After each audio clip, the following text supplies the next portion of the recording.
100 firefighters die in the line of duty each year. Today, on First Responders Day, we take a moment to pause and reflect on the sacrifices first responders make every time they step into the front lines.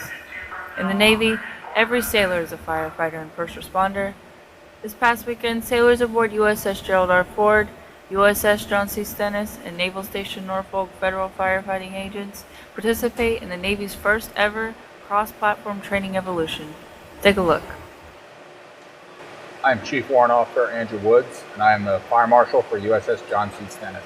We've taken assets from USS John C. Stennis, USS Gerald R. Ford, and Naval Station Norfolk federal firefighting agents. We've come together to hone our skills when it comes to fighting a fire together as a team.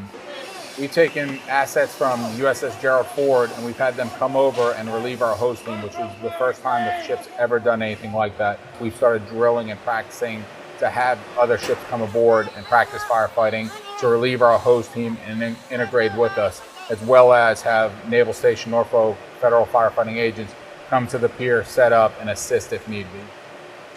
From a philosophical stance, I would say the more you sweat during peace, the less you bleed during war.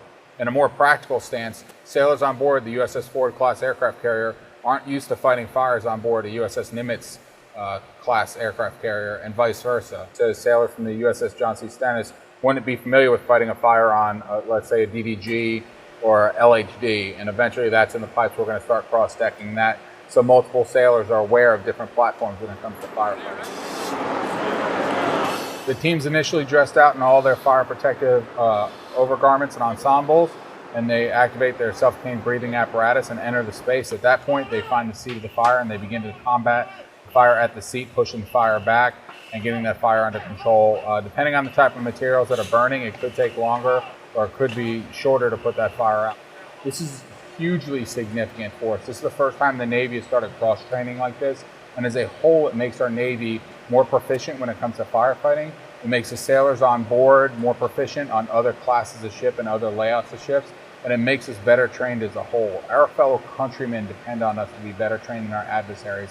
And it's training like this, cross-training on different platforms, that's going to allow us to be proficient and maintain this level of training that our fellow countrymen depend on.